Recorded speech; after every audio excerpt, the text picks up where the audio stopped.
Welcome to SuperTalk, the podcast that scratches your superhero itch.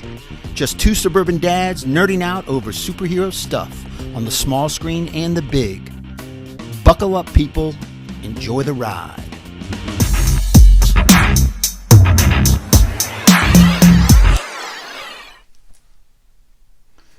All right, you two. What episode is this? 102. Wow. Yeah, I know. Crazy. Love it. Love every second of it. That's great. All right, in 3. Welcome to Super Talk, the weekly podcast dedicated to news and reviews of comic book media on the big and small screen. This is episode number 102. I'm your host, Brian Professor Pettis, and with me, as always, is my illustrious co-host, Titanium Tony Estrella. Professor. Titanium. 102. Good to see you. That's right. How do you do? Okay, we're going to get into to poetry now. I guess we're going to have to get into No, that. I'm no haiku expert, that's for sure. I'm no poet. Yeah. And I know it.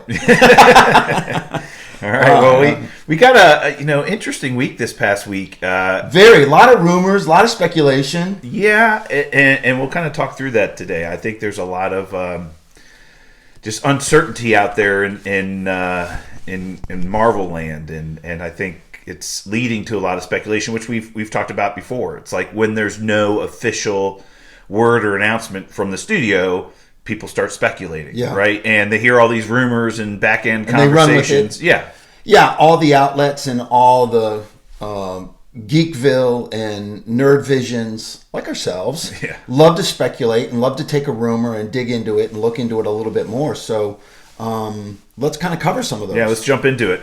We'd like to thank the listeners that bring the show to you. These are our patrons. Patreon.com/SuperTalk is how you become a member of the patronship. Patreon.com/SuperTalk. You donate $1 every time we come out with a silly episode like this, and you help support the show directly. And thank you to our patrons. Really appreciate your support. So let's jump into the news section. I did want to mention, obviously, this is a little bit of a dry period for new content. We're not going to really have anything on the review side, I believe, until the Wasp Quantumania comes out. I know there are some shows right now that are on a bit of a hiatus. We got kind of a review topic of the week kind of thing. Yeah, but we do. But we'll call that our review for the year. But I'm talking about new TV episodes and things like that. Yeah. There's some things on hiatus at the moment. We're not really sure when they're coming back. We know they are coming back. Things like the Titans series. But, we've got a movie coming out in a month. But that's going to be really the new content. But one of the reasons why I want to bring this up as far as one of our news items is, again, we talked about at the beginning of the show some news and speculation around major delays in some of the Marvel projects. Not just delays in schedule, but also pushing some things out much further. I think what we're hearing is basically what Marvel announced at Comic-Con and at Disney Plus Day is basically being torn asunder. I mean, that whole schedule and release schedule we have for not only Disney Plus shows, but also for the movies, is really not only some of those projects being pushed out to the right and new projects being inserted inside, but we're just getting and Disney Plus shows as well. We've gotten absolutely no word from Marvel, official word from Marvel, on anything since Disney Plus Day. Right. And so we're hearing this from, again, with a lot of this is due to Bob Iger coming back in. I was going to just ask you, do you think that's a symptom of him coming in and slowing everything down for quality instead of quantity? Yeah, I mean, we again, when he came back, we heard the rumors that Disney Plus wasn't as profitable as they wanted it to be, and some of the investments they were making in some of the properties on Disney Plus, they needed to scale back on a little bit. We heard a lot of rumors around the Echo series and that being pushed out and things like that, but yeah, I think he's had an effect. And again, I'm a little bit, I just don't know when we're going to hear something. I think the first time we'll hear from Kevin Feige officially is during the premiere of Ant-Man and the Wasp Quantumania. I mean, he's got no scheduled press conferences. They've got no scheduled press releases, no events. So the first time anybody's going to have a chance to ask him questions is going to be at the premiere of Ant-Man and the Wasp Quantumania. And maybe he alludes to some of those things. But the fact is we're not getting these announcements. And so there's a number of news items here related to some of these pushes. Again, we were under the impression that What If Season 2 was going to come out early this year. Again, rumor and speculation that that's being pushed. to next year, to 2024. Right.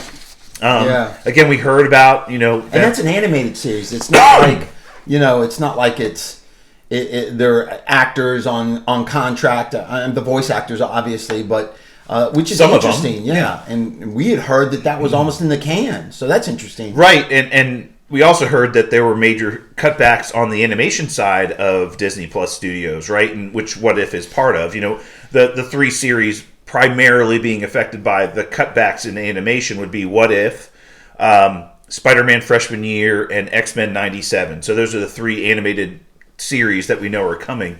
Again, we assumed this was virtually done. We know there were a couple of episodes they didn't show in the first season that they were going to bring into season 2, so those were pretty much finished. And we knew there were a bunch of new ones they were coming out with. And again, we were under the speculation this was going to happen, really the first series that was going to come out in 2023. And now there's discussion of this being pushed all the way back to next year. And again, without any official announcement from Marvel, we're here to speculate. Right. Secret Invasion, we know we got a trailer for that on, I believe it was Disney Plus Day or D23. We got a trailer for that. And the trailer looks spectacular. Would make you believe that series is done. Pretty much done. Right? Been filmed. It's what else is there to do? But the theory is now, this is not coming out until like April or May. So we're not going to get anything from Marvel. We know there's some Star Wars content coming to Disney Plus here earlier in the year. But we're not going to get anything from Marvel until April or May. We know, I think The Mandalorian Season 3 is coming out in the February-March timeframe. And the theory now is that Secret Invasion will follow that they won't overlap and that will come out later. But for something that's already in the why are you waiting so long? I just don't get it. Yeah. I don't know. And again, maybe this kind of feeds into this massive shift in the schedule for Marvel that they want to delay some of these projects so they don't have to fill in these massive holes. Yeah. So like we talked about on the movie side, we've got the Marvels coming out this summer, and there's not another movie on the schedule until the following May 2024. You've got a massive gap that you got to fill with content, and maybe they're saying, well, maybe we push some of these Disney Plus content out into that gap time period so that we can fill some of that gap. Void area, yeah. I don't know. So that's one thing we heard. I'm all about the quality over quantity. So if they want to push a couple of things, even though they're in the can, they want to push them back a little bit, that's fine. But just don't give us these 4 or 5 months and 6 months of no content. These and dry periods. Because we're going to have plenty to talk about. We got The Boys coming up. We got, obviously, James Gunn is going to make some kind of announcement here soon. So we got plenty of stuff to talk about, but I'm craving good Marvel content. Yeah, I mean, there's really no good content, and this is the first. Again, we had from WandaVision until kind of the end of the year when we had what was it, She-Hulk. I mean, we had some pretty regular content. There would be a couple of weeks or 2-3 week gap between series, but they were coming out pretty regularly. Yeah, they were pushing it. Yeah, and we we're not going to have anything until April or May. That seems weird. Some of the series that were scheduled for this year, again, we talked about What If. Echo is now, we've discussed this in previous shows, being pushed theoretically to 2024, will be kind of a lead into the Daredevil series, which is also coming out next year. But we heard Echo, Agatha, Coven of Chaos, and Daredevil, and what's the other one that's coming out next year? I can't remember. But all those are going to be pushed into next year now. I just wish that Marvel would come out and just tell us, what's going on, and maybe they don't know. Maybe that's kind of part of the reason. Maybe they haven't Loki this out. I haven't heard anything about Loki being pushed. Well, that's not. I don't think that's being pushed because I think that fits into the narrative this year, right? Yeah. We've got Ant-Man and the Wasp: Quantumania. I believe Loki season 2 is coming out early this summer, probably following Secret Invasion. I know they've done some shoots with Kang to be in that series. Yeah, it makes you think that they're really being a little bit more strategic. I believe Secret Invasion is going to feed into the plot of the Marvels, which would make sense around time frame and when they're releasing that show to kind of ramp up into the Marvels, which comes out in the summer. And then if Loki season 2 comes out in the summer, and that's really following on to what's happened in Ant-Man and the Wasp: Quantumania, that would make a lot of sense too. So maybe they're being a little bit more strategic about it, but I don't know. Just give us some announcements. So we always have to remember, guys, that Marvel always puts little Easter eggs in all of their content that are meaningful to something in the future. So if they're pushing things back, they want to make sure that people understand that it's all connected, right? So this is connected to that. This needs to be done before we show this. And they used to, and again, in their defense, they never had these Disney Plus series before to use as catalyst, and that was the promise of Disney Plus, was like, hey, we're going to build television series and television content, streaming content that fits into the overall narrative and the overall MCU, and it ties in with the movies, and we're going to have actors crossing over, and we thought that's fantastic. In their defense, before WandaVision, before Disney Plus, we never had any of that. So all we had were movies, post-credit scenes that would, kind of tease the next movie. Right. So again, as disappointed as you and I are in the lack of content, I think I'm with you. I'd rather have better content later than crappy content now. Yeah. So especially after Phase 4. I mean, I didn't think Phase 4 was that bad, but it wasn't amazing great. So I think I think there's a large amount of disappointment across the industry. Yeah, the industry about Phase 4. and everything, including Disney Plus. I think as we've talked about and we've rated those shows before, I mean, there were a couple of home runs. WandaVision was a home run, Loki was a home run, but everything else was kind of like, and we loved Moon Knight, of course, but everything else was kind of like, it's okay. Regardless of what the critics say. And the movies were, they're okay. They were good. There was nothing. Spider-Man. Well, but again, that was Sony, Marvel. Do you really consider? Okay, officially might have been a Phase 4 movie, but do you really give Marvel all the credit for that? I give them a lot of credit for it, but it's Sony. It's a Sony property. It's Sony actors. Yeah. It's all the actors from the Sony universe, right? So, with the exception of Benedict Cumberbatch. But anyway, we'll kind of see where things are going. I'm scared. The only reason why I'm scared is normally we have these big events like Comic-Cons and, Disney Plus Day or D23 to kind of announce these things. And there's nothing like that happening that I know of anytime in the near future. So the only time... Comic-Con in July. That's July. Yeah. Right? And...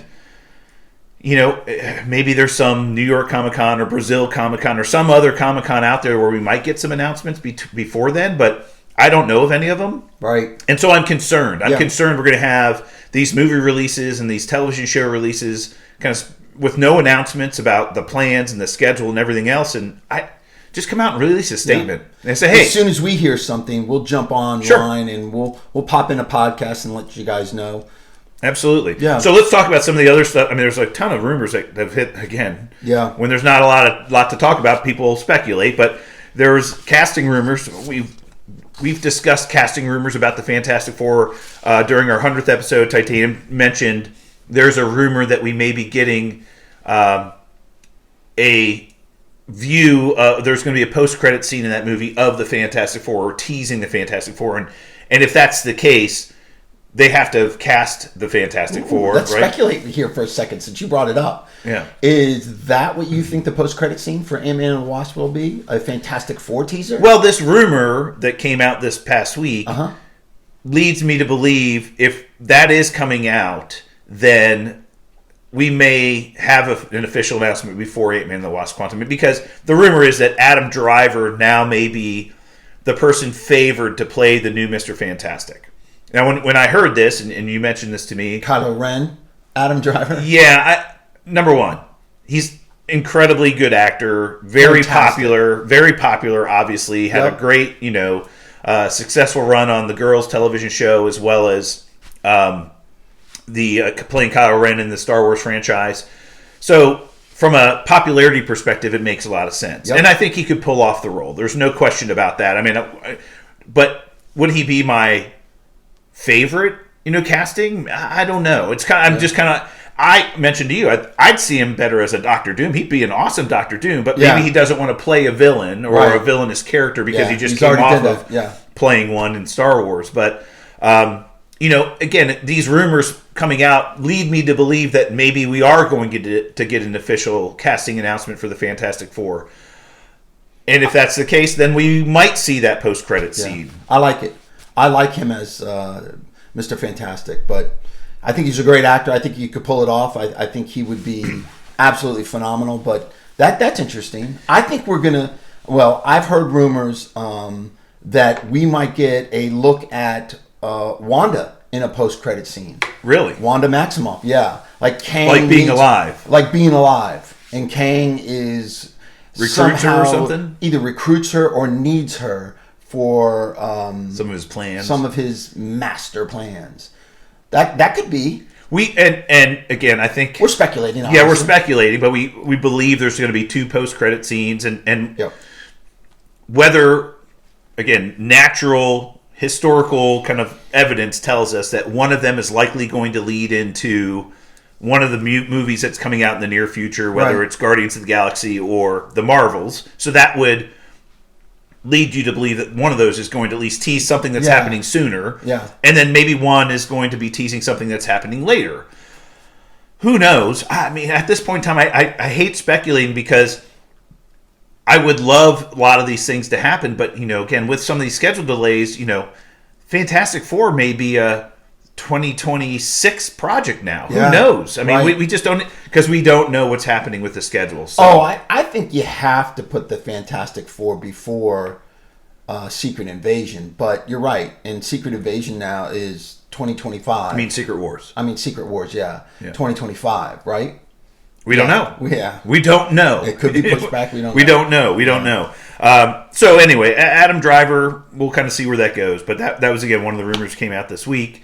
You had some news about Matt Reeves, his Batverse and all the universe building he's doing and his plans for Batman 2. Why don't you talk about it? Yeah, he met with James Gunn, and they discussed the Batverse, or his vision of the Batverse.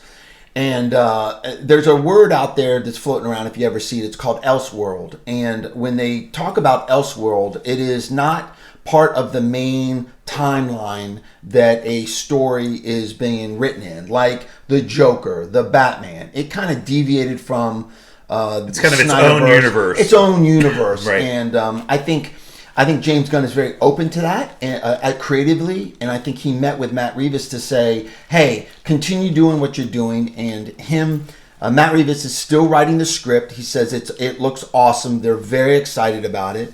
So I think that is moving forward. So we do know that Batman 2 has been greenlit, and they're moving forward with it, and you said they're working on the script right now, right? They're working on the script. He said they've gone through a couple of reiterations of it, and he's very excited about it. And that's just a great meeting that they had. And James Gunn is also open to this Elseworld type of building. Well, you had mentioned a couple weeks ago that it was possible that James Gunn was looking to bring Matt Reeves' Batman into the main DC universe that he's building. And I believe that Matt Reeves does not want that to happen. I believe he wants to kind of have his own universe and his own kind of playground, right? And this Elseworld concept may be like, hey, just let me...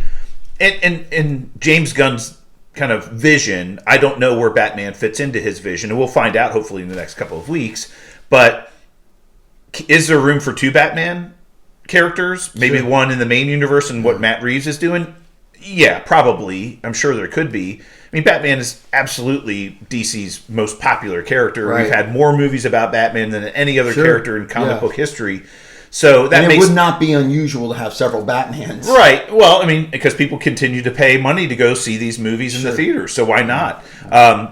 So that makes a lot of sense, but I do believe that he can leave Matt Reeves alone in what his vision is, and maybe he's okay with that. And we'll see. I'm all for it. Whatever they decide to do. So. Matt Reeves and Madsen Tomlin writing the script currently. That was the report that I heard. Well, and you would believe with the success of the first movie that obviously is going to happen. Still going to be part of the future plans. And look, if they can make a Joker musical, they can make more Batman movies. So we'll see what happens there. And again, we speculate again that James Gunn has come out and said, I've got announcements soon. you're going to be hearing about my plans soon, and we believe it's the month of January. So hopefully something in the next week or two. Joker Part 2 or something French or something. Yeah. I heard it got a working title. Lady Gaga. Juliet. So the first one was Romeo, working title of the Joker, and the second working title is Juliet, which leads me to believe if you're going to cast Lady Gaga, of course you're going to use her strengths and what people love about her voice. So I just hope it's not some kind of dance, corny routine, whatever. But we'll see. We will see. We'll see. Again, more rumor and speculation around the Marvel kind of schedule. We kind of talked about some major shifts. There are now rumors that they're fast tracking Doctor Strange 3. That this movie may be coming earlier than we thought, even as early as before Kang Dynasty and Secret Wars. Yeah. They want Doctor Strange 3 to come out. Again, this movie was teased at the end of Doctor Strange and the Multiverse of Madness. We got introduction to Clea, played by who's it? Charlize Theron. Yeah. Charlize Theron. Yep, she's plays Smoke Show. Smoke Show. Clea. Like 6'9". How tall is she? She's very tall. She's very tall. But teased that there's obviously they say in the post-credit scene that his actions have caused another incursion, and now the Dark Dimension is, and so maybe they're going to be covering, because we believe that incursions are going to play a big role in Secret Wars and what's going on with Kang Dynasty. Right. So maybe they want to cover off on the incursions and how it's affecting other dimensions and things like that. So, hey, to fast track this, hey, great. In one hand, we hear delays, pushing this to this year, pushing this to this year. And then on the other hand, we hear Doctor Strange 3 has been fast-tracked to come out before Secret Wars, and they're thinking about a Disney Plus show called Strange Academy, where Wong teaches young people, magic, and a series on Disney Plus called Strange Academy, which I'm all for. But what's going on? Like, would America Chavez be part of that? Not only, American Chavez, and they're talking about the kid from Spider-Man. What's his name? Ned. Oh. Ned, right? Who his name, I guess, in the comics, he becomes some kind of goblin, right? Oh, well, he becomes Hobgoblin. Ned Leeds, yeah. Ned Leeds. So his buddy, Spider-Man's buddy, Ned, since remember when he did the ring and opened up the portal, he's going to be joining the Strange Academy. I don't know. That would be huge because that would be a Sony property, Sony character now coming into a Disney Plus series. Yeah. That would be... If that's the case, those are the rumors that I'm hearing, and absolutely American Chavez would be a part of that, as well as other young type magicians. Hey, again, speculation, wizards, right? Well, and this makes sense. There's several projects that we know, either announced or unannounced projects that we believe are going to come before Secret Wars and Kang Dynasty. This one being added to that list, which means, well, maybe they're pushing out Kang Dynasty now to fit this one in. Maybe they're pushing Kang Dynasty out to fit in Shang-Chi 2, which we believe might be happening as well. Or Eternals 2, which we believe is happening. Well, and I think that one is supposed to now, theoretically, or rumored to be coming out between Kang Dynasty and Secret Wars, is the sequel to Eternals. So, who knows, man? Again, I know. Lots of speculation out there, right? We know that Blade is being filmed down in New Orleans, but we haven't heard anything about it. Well, we know that that's now on the schedule for next October, right? So October 2024, and Deadpool, which was originally in that slot, is now being shifted forward a little bit to make room for Blade. So, and we know that's being filmed. So those are two movies that we know are coming out in the 2024-2025 timeframe. So. More rumors about Armor Wars. So again, this was originally a Disney Plus series that they then moved to be a major motion picture. They're saying now that this might get a title change, and it might no longer be called Armor Wars. It might be called something else. Most likely now that they're saying this is going to be the quote-unquote West Coast Avengers. So this is going to be an Avengers-level movie now. And again, part of the speculation for the change is that, Tony Stark or Robert Downey Jr. is coming back as an AI version of Tony Stark in this film. But now they're saying there's going to be a team of Avengers characters in this movie to include White Vision, Wonder Man, Kate Bishop, Shang-Chi, Ironheart, and Ultron is going to be coming back in this movie as part of the plot of the movie. This is becoming a pretty big project now. If all of these, again, rumors and speculation are true, this is a big movie. I mean, an Avengers level type of movie. And you got to think, if it's an Avengers type of movie, we're talking West Coast. We're talking West Coast heroes. Cassie, a.k.a. Stinger, or Stature could be a part of that, right? I mean, if you think about it. Not necessarily young Avengers, but again, who knows? But the fact that Vision and Wonder Man, which were originally members of the West Coast Avengers, are part of this, the two series on Disney Plus that have been teased for us, the Wonder Man series and Vision Quest, you would think would come out before this movie does, so that those characters are reintroduced to the audience and now are part of this team. Right. Again, more speculation, right? So we'll see. I mean, that would be really cool. Great possibilities. That'd be awesome. Yeah, very cool. Also, we heard this several weeks ago. Actually, I believe we covered this as a topic of the week many episodes ago. But now even more confirmation that the Serpent Society is going to be part of Captain America 4 as kind of the main antagonist of the movie, the main group of villains that they're fighting against. Yeah. I believe, I can't remember what episode it was, but I do believe we covered who the Serpent Society was. We did. Several episodes ago. But now more confirmation that this is going to be the case. Copperhead. You went through Bushmaster. Yes.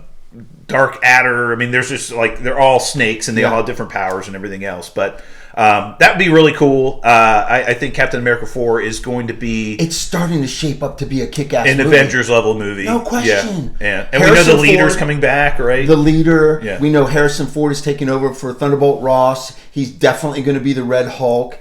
And they're going to... The marketing for Marvel has stated that they're not going to hide that. Yeah. They're going to put Thunderbolt Ross and Harrison Ford front and center of the push for this movie. So the Red Hulk, we're going to see him early. It's not going to be like hidden or a little clip of him here, like M.O.D.O.K type of secrecy. They're going to push him and they're going to make him kind of the lead for that. And again, this movie is scheduled to come out next May, so May 2024. So that would make a ton of sense, that... And it would lead into the Thunderbolts, which is on the schedule for later that year.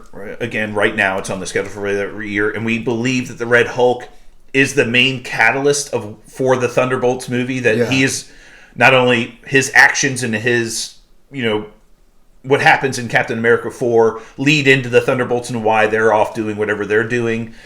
So, it would make a ton of sense. And again, I'm excited for it. I just want to see more about it. And it just makes me believe, if we don't get any major announcements here anytime in the next, 4 or 5 months, there's going to be lots of pushbacks.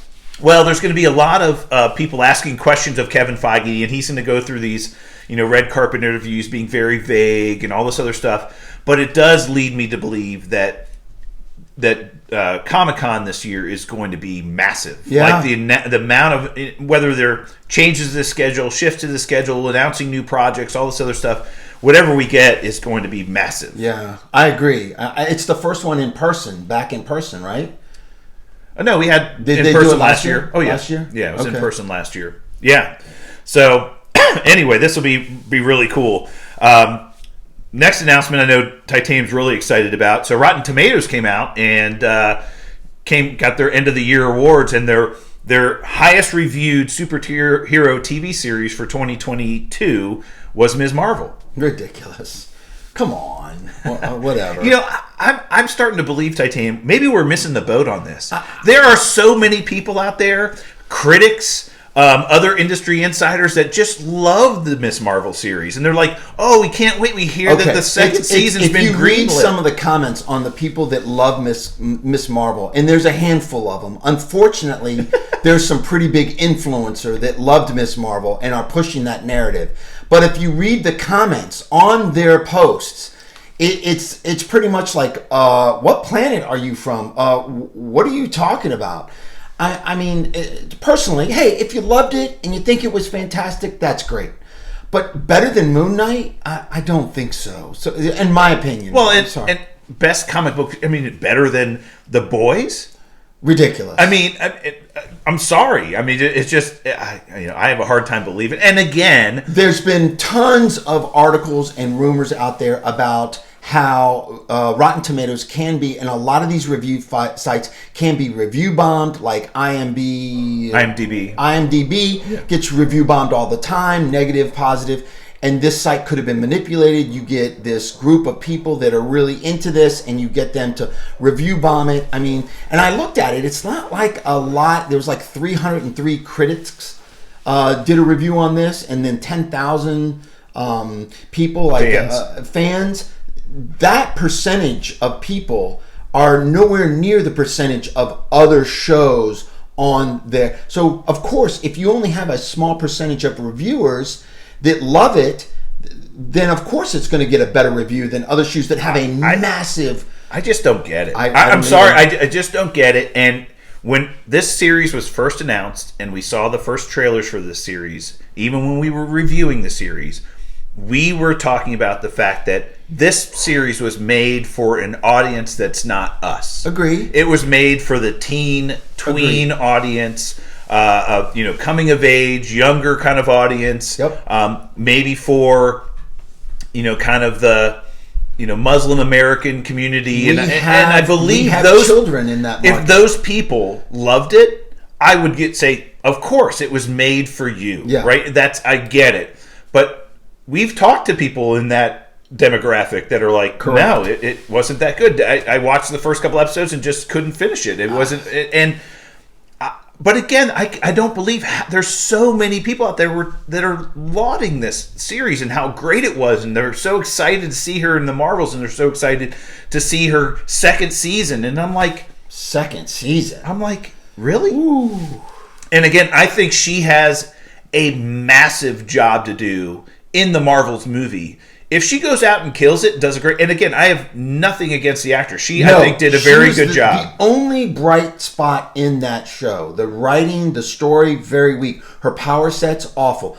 But her as an actress she was very good. Only bright spot in that. And I hope they do her character and her as an actress justice in the movie. Agreed. If they do, this will be a good redemption story. Yes. They're like, hey, we're going to fix this. We're going to do it right. Okay, great. But if they don't, I sometimes feel like this fan power, this fan base, sometimes they push so much of the narrative that it is such a great show that the studio's like, well, look at all the trending and look at we have to do a second season. But they don't look at the facts. The facts are how many people actually streamed it. How many people actually watched it? Are you listening to a small majority of fans that are motivated to push this series? We're getting into the award season now, and we've got the Golden Globes just aired a couple weeks ago. We've got the Oscars coming out, and all these other things. And every year there's these movies that get nominated for Oscars, and actors that get nominated for roles in these movies for these major awards that nobody has seen. No. And they're not popular by any means, and they're not, but they're just amazing performances. And according to the Hollywood Foreign Press. Or according to the Academy, the Academy and the members of the Academy. Correct. And so we, as the audience, always watch these award shows and we're like, really? That's nominated as Best Picture, or that won Best Picture? And there's some outliers where they're like, oh yeah, absolutely, that's Best Picture, sure. Right? But we watch these and we're like, and so that's what I'm like thinking about when I look at Ms. Marvel. For the people that watched it, the entire thing, yeah, if they loved it, fantastic. But if you look at how many people watched it, that should be an indicator in itself. Right. And to your point, if only 10,000 people streamed the entire series, but of those 10,000 people that streamed the entire series, 60% of them loved it, and the other 40% were like indifferent or didn't like it. Yeah. But then you have series that were streamed by hundreds of thousands of people. Like that show Wednesday on Netflix was one of the top streaming shows in the country for a very long time. I would be a little bit more... I would understand some of the criticism or praise for a series that was that much watched. Agree. Right? 100%. Yes, sir. So, again... Moving on. Okay. Well, let's jump into our topic of the week this week, brought to us by our friends over at Studio G. thank you for your support. We always link their their page in our show notes, so please go check them out. We really appreciate everything they do for us. Studio GG Studios, home of the man band. I love it. Thank you, boys. Topic of the week this week, we're going to talk about the new trailer that dropped for Ant-Man and the Wasp: Quantumania. So this dropped during the national championship game on past Monday night. Late. Oh my God. And you know what? The ESPN should be thanking Marvel. No question. For promoting this trailer on their national championship television broadcast. And getting people to stay tuned in. Because this game was a snooze fest. It was over sometime in the second quarter. There was absolutely no chance that TCU had to even compete in the game, let alone win it. Yeah. So you and I and a lot of people out there were watching this football game well into the third quarter, waiting for this trailer to drop. And it dropped literally with 30 seconds left in the third quarter, and we're like, oh, it's going to come out sometime in the third quarter. Well, it was literally the last commercial break before the end of the third quarter. Yeah. So we were all forced to watch just this horrible football game. Now, if you're a Georgia fan, it was a great football game. So, it was unbelievable. Yeah, you loved it. But if you had any interest in watching a competitive, good national championship game and seeing some good football, you were watching nothing. That was on New Year's Day. Those two games were awesome. Oh, the semifinals were fantastic. Unbelievable. Yeah, but the final was a snooze fest. Snooze fest. But anyway, we had to wait so long, and it finally came out, and we got it on television, and then they dropped an even fuller trailer online immediately. Yeah. And it was funny enough, the TV version said at the end of the trailer, see the full trailer online. And then you and I, of course, just jump on our phones or whatever and just see the full trailer. So that's what we're going to talk about. And frankly, very different tone to this trailer from the first one. Oh yeah, more Kang, darker, a little more ominous. Yes, like almost like like this cloud over this whole scene. And I really think even the trailer even said it. Witness the birth of a new dynasty, or something to that effect. And that was the tone of this, bringing in this villain and the level of villain that he's going to be, unbelievable. Well, I mean, the first trailer, while very visually stunning, and had the undertones of the Yellow Brick Road song from, we got very. It was very much like, oh, look at this beautiful world of the the microverse / the quantum realm, and we get to explore this new universe. Oh, and there's this Kang is there. Oh, okay. Right. This one was like punch you in the face with Kang. Yeah. Like, holy crap. We've got some crap to deal with. Yeah. Like the thing that everybody's talking about is, oh, Scott Lang's screwed. He's fucked. He's dying in this. A lot of people are assuming that he's dying because it was so... That's the first comment you made. Does he die in this? And I'm like, unbelievable. I had a hard time believing he does. I think a lot of people believe that because this trailer was so ominous and so overbearing of Kang's power and his dominance over that world that... Yeah, people are saying that. Now, personally, I thought that. I was like, damn. And then I'm thinking, well, they can't kill Scott Lang. Maybe they kill a variant of him or a duplicate of him. But I just don't see it. I do think people are going to die in this. Absolutely. In my opinion, I think it is Janet and Hank Pym. For sure. In my opinion. Two original iconic Marvel characters that they would potentially kill off. Yeah. The original Ant-Man. So Ant-Man. Original Ant-Man and the original Wasp. Right. So very and when Ant-Man first came out, I found it interesting that they went with the Scott Lang. It's a great comic book you brought too, Professor. Yeah, I found it very interesting. They went with the Scott Lang version of Ant-Man versus Hank Pym because Hank Pym is like an OG. He's an original Avenger. It's like, and they decided to go with a younger version of Ant-Man or a prodigy of Hank Pym. Yeah, I like it. And they went to the Hope Van Dyne version of the Wasp versus Janet Van Dyne version. And we got a little bit of that in the second movie, so we kind of saw the history of them as the Ant-Man and the Wasp, and his history with S.H.I.E.L.D. and all kinds of other things. I thought it was very interesting.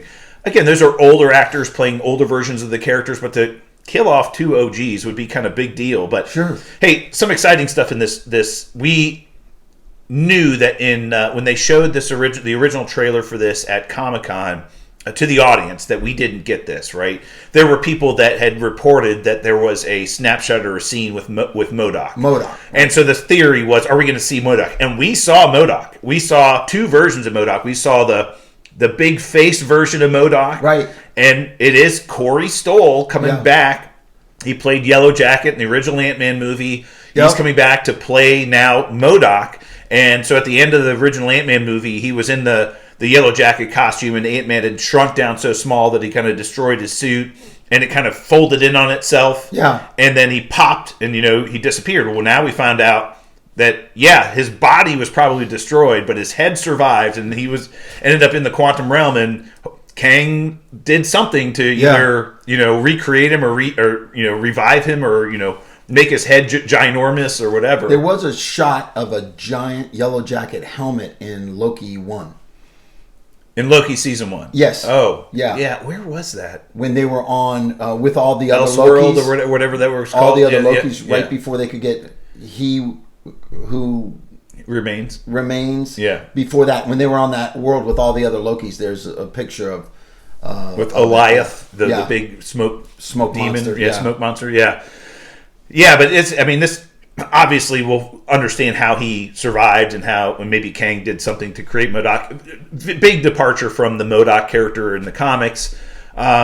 Originally was a character, it was M.O.D.O.C, which is an acronym. An acronym, right? Mm-hmm. So it's now M.O.D.O.K, right? So it's very different, but we'll kind of see. We saw his battle suit, which was really cool. Yeah. Got some mask and some pretty heavy blasters on it. Yeah. So this is going to be interesting, and we'll see where they're going with this character, and does it have a future in the MCU? Who knows? But we know he's got definitely a little grudge with Ant-Man, and the fact that Ant-Man is there. I can't imagine. Does he work for Kang, or does Kang looks work like for he him, does? Or looks like, is he his main general? Who knows? It looks like. The scenes that we see them kind of walking out together, Cassie and Scott walking out with Kang and M.O.D.O.K. and a couple of soldiers. So that was one of the scenes we saw. So they're part of the same group, you would think, right? Yeah, that was a great reveal, and that was a nice touch in the trailer that really pulled me in a little bit tight. Yeah, and it'll be interesting to see what they do with that character. Again, some of the other things we saw in the trailer, it looks like that Kang has kidnapped Cassie and is holding her hostage in exchange for Scott's help. Right. And he's saying, look, I can give you something you don't have. And they made a lot of allusions in the trailer to Scott regretting that he missed the 5 years with his daughter and didn't get to see her grow up and become the teenager that she is. And a little clip of her coming out of prison or a jail cell, right, which indicates that she's now grown up on her own and might have a little trouble. Yeah. Right. And Kang's offering, hey, something I can give you that you can't give yourself, and that's more time. Right. I can give you back the time you lost with your daughter. I can give you back the time that you missed out on. Yeah. And so he's in exchange, you have to help me out. And it looks like, and I think we're kind of getting some ideas around the plot, there's something that Kang needs. Right. We saw kind of a version of his time ship, right? And this is what he uses to navigate the time stream. And there's some images out there of his time ship, and one of the images, it looks like there's a cup holder on it. I'm not kidding. It looks like there is literally a cup holder. But then Empire Magazine came out with an exclusive on this show, Ant-Man and the Wasp, Quantumania, and they had some exclusive pictures, and the picture shows his chair with some kind of device or some kind of crystal sitting in the cup holder, which leads me to believe that he needs Scott Lang and his special skill set to steal something or go get something for him that he cannot obtain.